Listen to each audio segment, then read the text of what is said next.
It's time for sequencing in structured text. If that sounds scary to you, don't worry, buckle up, we're going to go through it together right now.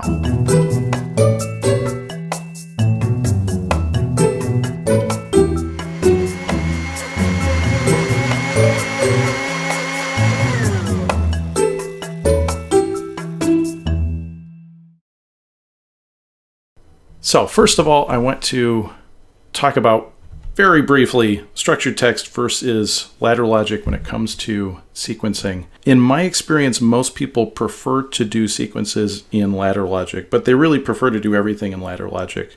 I want to point out, and I'll save the full discussion for another video, but I want to point out that there are pockets of people in industry, even whole PLC manufacturers, certain companies that strongly prefer structured text. And I think that's very reasonable. I think it fits the application just fine, and you're going to see it if you're a PLC programmer or controls engineer. Don't discount it out of hand. Do pay attention, and let's see where it goes. So for those of you following along, you may recognize this little demo here. This is intended to just be a conveyor with a box that comes down the conveyor. And when the box is in front of this pusher, the pusher will push it off to some bin or something. In real life, maybe you would push off just rejects and let the rest go by or whatever. This is intended to be very simple. We've got a start button and a stop button. And it occurred to me while I was prepping this video that last time, you might recognize this from a previous video, I was using the start button, but I was not using the stop button. So I'm going to fix that right now. I did make sure that I've got a stop button in the global variables, and we would just put it in here as a normally closed contact.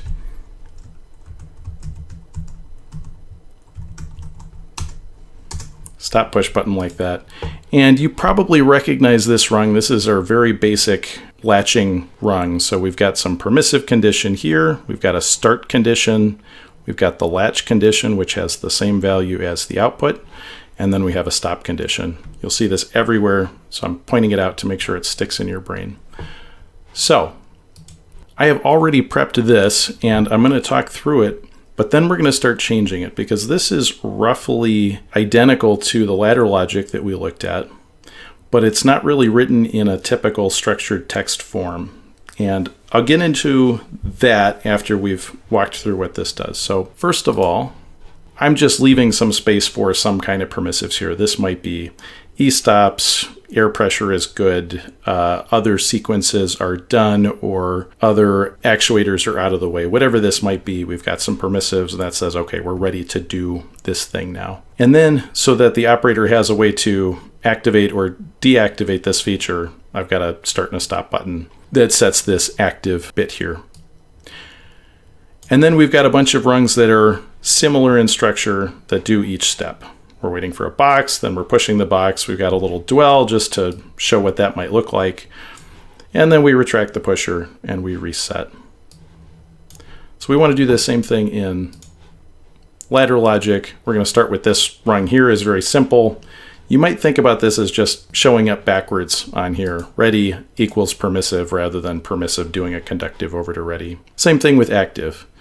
Active is true when we're ready, and active or the start button is true. That's that branch right here. And I'm going to go back and forth like this just to try and help you glue these two languages together. And not that push button. And that's just like a normally closed contact, not the stop push button. Hopefully that's all straightforward.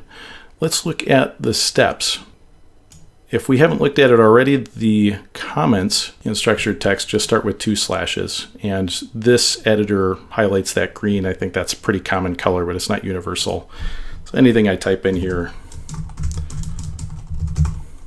will be green as long as I start with those 2 slashes. I have put a comment at the beginning of each chunk of code that is a step in the sequence. And you notice these all look pretty similar.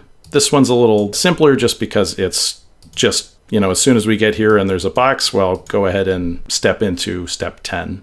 If statements are equivalent to the logic that we often see in ladder logic. So this is saying if ready is true, then active can be true. Obviously, this other stuff also. If active and we're in this step and box present, then go do this thing. And that's exactly what we have here. If we're in this step and active and the box is present, then we can go do this thing, which is exactly the same. We're moving the number 10 into step. Once we get to step 10, it's a little more complicated because we're outputting something first and then waiting for something to happen. And that also mirrors what we did here. The whole time we're in step 10, we're outputting O-pusher extend, and we're waiting for the input that says we're extended now. And in the picture, this is modeled by these gray boxes will turn green when that input is true, as if there's a sensor on this cylinder. By the way, for anybody interested, I am sharing these on the website. You'll see a link in the description here for this program. You can open it and check it out yourself.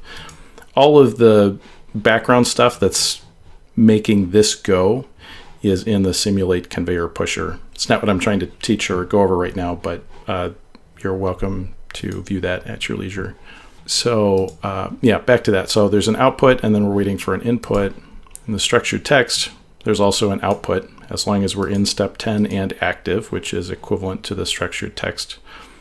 Then we're outputting pusher extend equals 1. And I want to point out that in structured text, this is equivalent to a latch. When we leave this step and stop running this part of the code, it's not going to turn back to 0. So once we reach that position that we're waiting for, we see the input for the extended position, we have to set this back to 0. Not a big deal, just something to be aware of. And then, as in the ladder logic, we're moving to the next step after that. And you'll see this same pattern throughout. This is always how I try to do my sequences, not this exact architecture, but to be consistent in structure, sequences or faults or anything that can be consistent, because it makes it a lot easier to read. So once we're in step 20 and active, here's another maybe new concept. This is a timer, and the intent here is that after we're done pushing, we want to sit there for 2 seconds and then come back. Not because the process truly needs it here, but a process could, and I wanted to demo that. So to run a timer in structured text, we call out the name, and it's already defined up here as a ton variable. We type out the name, and then we start typing parameters in here. And I want to show you, if I type tdwell, it knows what that is, and as soon as I put the parentheses, it gives me all of this information. These are the variables that I can input and output from here. And then here are some structured text examples. There's more information in the help file, but I want to point this out. I don't necessarily remember every detail of this kind of stuff. There's always a tooltip or some other information to get. Different implementations of this, different programming environments, different manufacturers might be slightly different, but structured text is a standard and is generally pretty similar across the board. One more thing that's particular here, Code Assist seems happy if you don't have a semicolon at the end of your end if statements. I've been putting them in anyway, just so this is more universal. This will work in Allen Bradley and in Omron and everywhere. So anyway, I'll get rid of that so that we don't have any. Oh, and why don't we talk about this? So I am assigning, in this case, true to this parameter of that tag, of that variable, the tdwell timer. And this is kind of like if we were in the ladder logic. If these things are true, then I'm sending a true into the in. Same thing. I'm also setting a preset to 2 seconds, just like that. You'll note that I have, clean that up here. You note that I'm just setting this to true whenever this is true. Now, when we leave this step, kind of like above where I was talking about, that's like a latch. This timer doesn't set to false. Even if I put, step 20 and stuff in instead of this true, as soon as we leave step 20, we're not running this code anymore, so it won't set itself to false and it won't reset. We do want it to reset when we leave this step so that next time we're able to time again from 0. So we're just setting the input to false when we leave. And again, setting step 30. Step 30 is identical to our push step, except that we're retracting now. So the output is retract, the input that we're watching is retract. Set it to 1, set it to 0, move to the next step. And finally, we just have a reset step.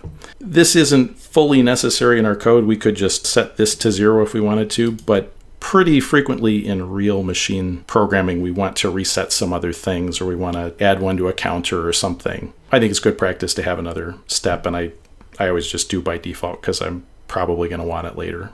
Okay, so what's different about this? Oh, before I go into that, let's just run it. Let's show that this works.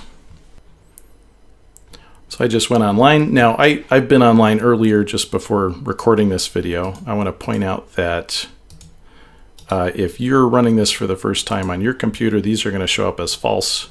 That's fine. We don't actually have anything firing this permissive. So you just have to, one click in here and right click, write all values to make that true. And from there, I'll click and hold the start button just so you can see where that highlights.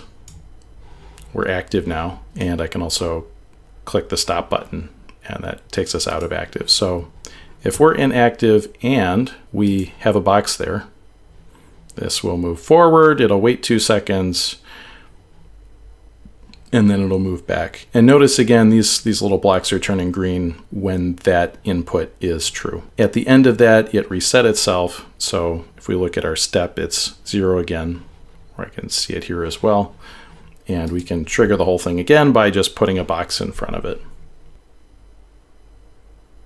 Okay, let's go back offline now, and I'm going to talk about a more structured text way to do this. Instead of having this same if statement over and over and over again, there is a control loop in structured text called a case statement, or a control statement, I should say. So I'm going to just make a copy of this, Control C, Control V, and I'll rename this. No, I don't want to update references. Shouldn't be any. Okay, so if I open this, I'm just going to start changing this to be the way I think it should be. So case is sort of like, no, we keep looking at step, right? If step equals 0, if step equals 10, if step equals 20. This is actually pretty common in programming, whether it's PLCs or computers or whatever. So most text-based languages have something like a case. Might be called a switch case or something similar. In structured text, it's case. And we type case, the thing we're looking for, and then of. That's how we tell it this structure that we're doing. And now down here, just whatever number I'm looking for step to be, I type that number and a colon. And I can do that again here. And, stylistically, I think I want to put the comment above the number. I think I like that better. We'll just do this here. 20, 30, 40.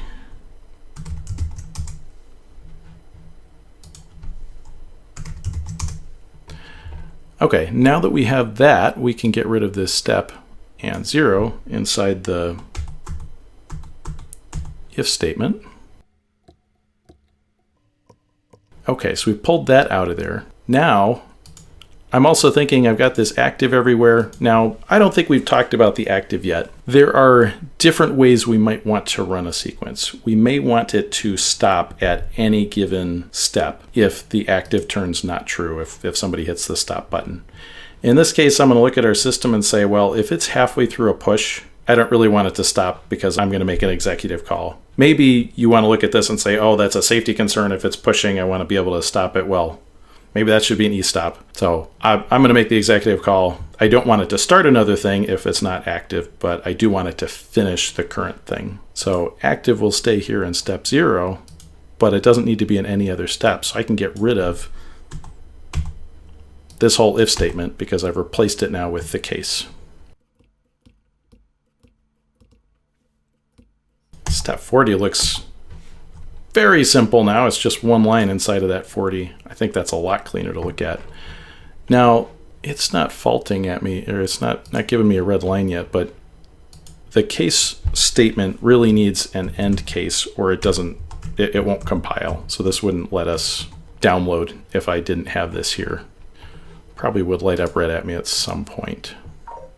So this ends up being almost the same thing we were just looking at, but I think it's much cleaner because we don't have the if and then and the end if for this thing where we know we're just looking for this one thing.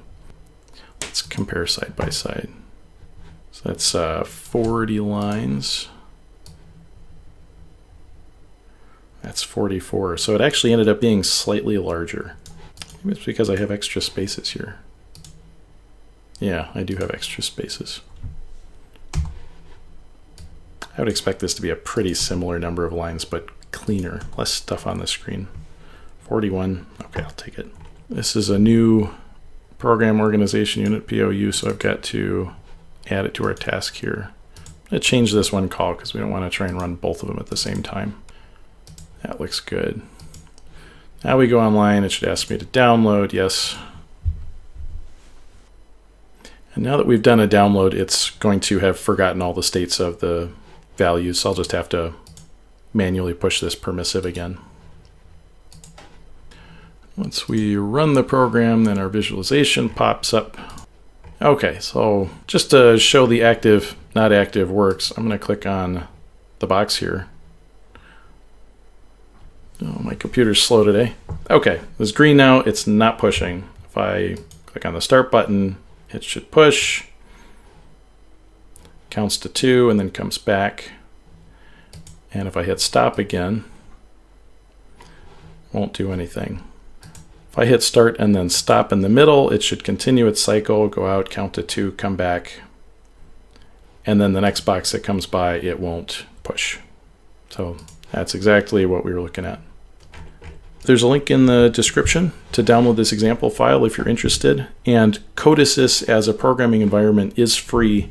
I've heard from a few of you that you've had trouble downloading it. I want to know if you just Google Codesys and go to the website that pops up, that's the European website, and it won't let you download it if you're in the US. If you're in Europe, that's the right place to go. If you're in the US, go to codesys.us. They're not very good about pointing you in that direction if you want to, create an account and register it to a US address, but that's what you got to do. So far, we've been looking at outputs as just part of the sequence, a little, oh, push or extend here, or oh, push or retract there. Next time, we're going to talk about how we can structure the outputs in a way that can be accessed from multiple sequences with more functionality. So I'll see you there. Thank you for amusing my American brother, John. He does so enjoy it when people watch his videos. Be a good chap. Share, like, subscribe, and comment. I'm sure he would be ecstatic to hear your impressions. Cheerio.